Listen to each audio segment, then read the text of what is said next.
Some people believe that certain foods cause our body to become more acidic, and that by limiting those foods, we can see an improvement in our health as well as shed pounds easier. Think this is bullshit? Well, keep watching and you'll find out.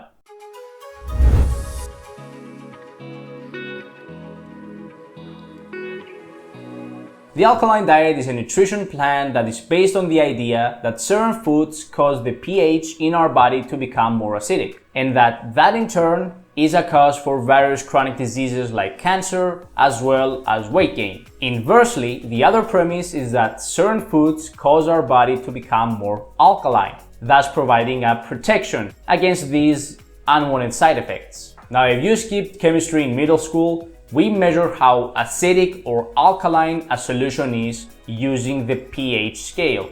pH ranges from 0 to 14. The lower on the scale, the more acidic something is. The higher on the scale, the more alkaline something is. And a solution with a pH of 7 is considered to be neutral. Now, the reality is that our body doesn't have one constant pH level. Instead, different parts of our body have different pH ranges. For example, the pH in our blood ranges from 7.35 to 7.45 and is very tightly regulated. That means that our blood is considered neutral, if very slightly alkaline. By comparison, the pH levels in our stomach range from 1.5 to 3.5, making our stomach very acidic. The pH in our urine may actually differ greatly depending on what we eat. This is because one of our body's main regulatory mechanics for keeping the pH in our blood stable is to flush out any acidic compounds that are left behind by food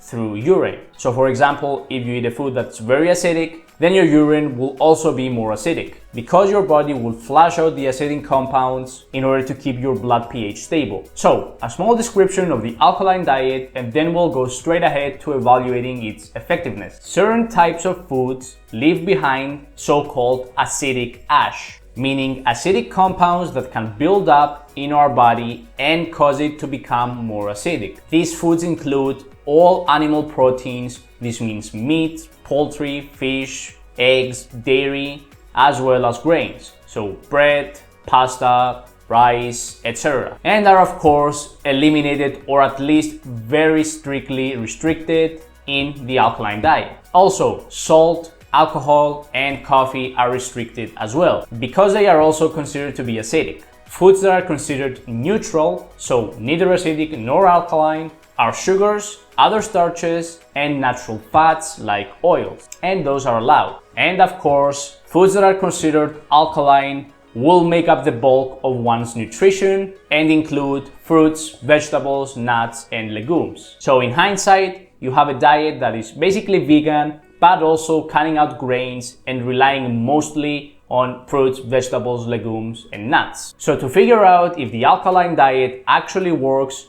or if it's just another fad diet that's based on loose evidence and false science, we first need to analyze its premises. And the alkaline diet poses two basic premises. Number one, that foods actually have the ability to influence the pH in our bodies. And number two, that this change in pH is the cause of several chronic diseases. So let's start with the second premise first. So we do indeed observe a more acidic blood pH in people that suffer from certain chronic diseases. Now, some examples include diabetic ketoacidosis. And this is basically a condition in which the diabetes of a person is not well regulated, causing the body to primarily burn fat as its energy source. This is because the body has no access to glucose, because all the glucose is left up in the blood. The burning up of fats causes an accumulation of ketones, and ketones are acidic. Other conditions in which the blood becomes more acidic include chronic renal or kidney conditions, as well as chronic lung infections. But this is a classic case of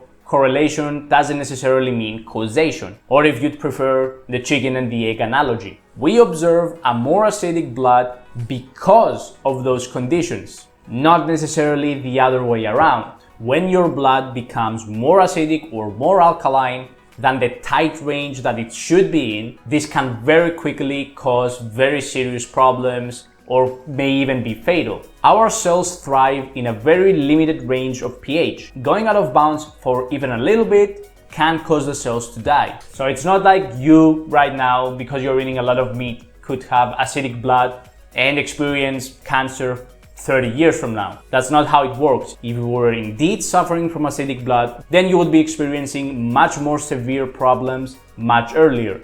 And the second and more important premise is that the food that we consume can actually impact the pH of our bodies. First of all, our diet has an extremely minuscule effect on our blood pH. This is of course assuming that your kidneys are well and healthy, because remember, those are the ones that are responsible for flushing out acidic compounds that are built up in our body through our urine. But in a healthy person, there's absolutely no evidence that our dietary habits can have any sort of impact on our blood pH. However, food definitely does have an impact on our urine pH. Eating acidic foods will cause your kidneys to flush out the acidic compounds through urine, which will obviously make the urine more acidic. Now there's evidence that a more alkaline, albeit not as strict diet in patients that suffer from chronic kidney disease may help slow down their kidney regression, which makes sense since in patients with chronic kidney disease, the kidneys simply don't function well enough to flush out all the acidic compounds that are left behind by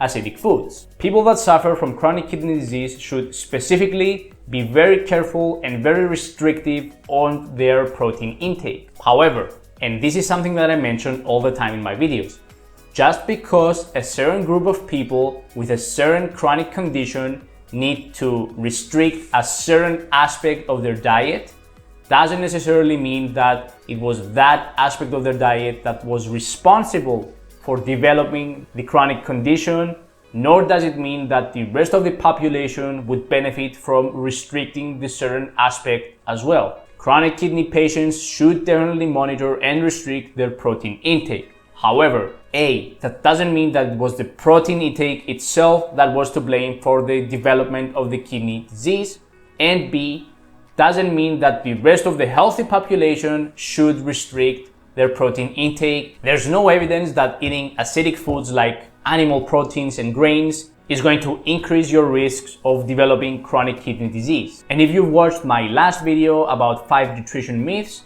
then you'd know that several studies have found no association between even a high protein diet and the risk of development of chronic kidney disease. There's also the statement that the alkaline diet can protect you from osteoporosis. And the reason behind this is the following. Because calcium is naturally alkaline, if you consume a lot of acidic foods and build up a lot of acidic residue, then your body will be forced to use up calcium to neutralize the acidity, thus leaving less calcium to be stored in your bones, thus making them weaker. But the studies that support that were done on, you guessed it, patients with chronic kidney disease. And remember, as we just mentioned moments ago, our body's primary mechanism for neutralizing acidic compounds is to excrete them from our bodies via urine.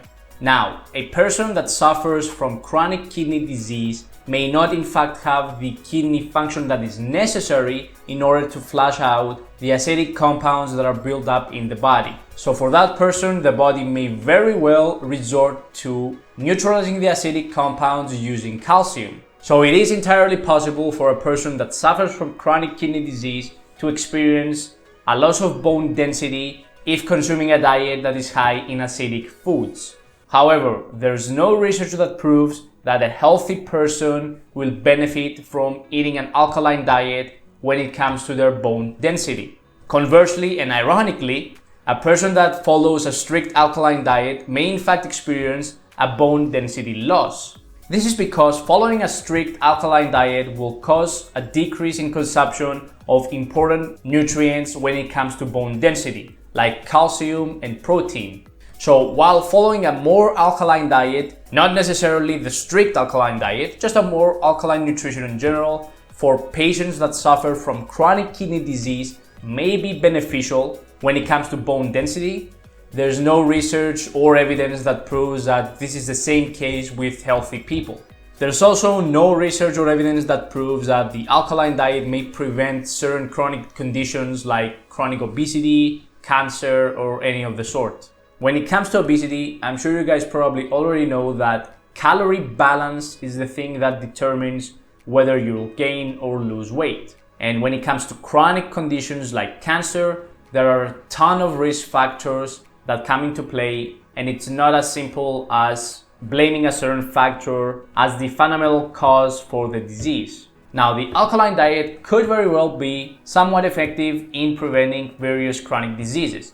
However, it's not because the alkaline diet is more alkaline, it's because the alkaline diet promotes a diet that is high in fruits, high in vegetables, high in legumes, and high in nuts and seeds, which in turn means that you'll be getting more of certain vitamins, more antioxidants, and more dietary fiber, all of which are considered extremely important when it comes to managing or preventing chronic diseases. Now, that said, it's still better to stick to a well-balanced diet. If you want to increase your intake of alkaline foods like fruits and vegetables more, then that's probably for the best, but there's no reason for any healthy individual to go to the extreme lengths of just eating alkaline foods or following a strict alkaline diet. And the alkaline diet may in fact be effective in people that suffer from chronic kidney disease. In any case, what are your thoughts about the alkaline diet? Comment down below. If you like the video, then ratings are very appreciated. Also, feel free to subscribe and hit the notification bell for more content just like this. Thank you for watching the video. I'll see you in the next one.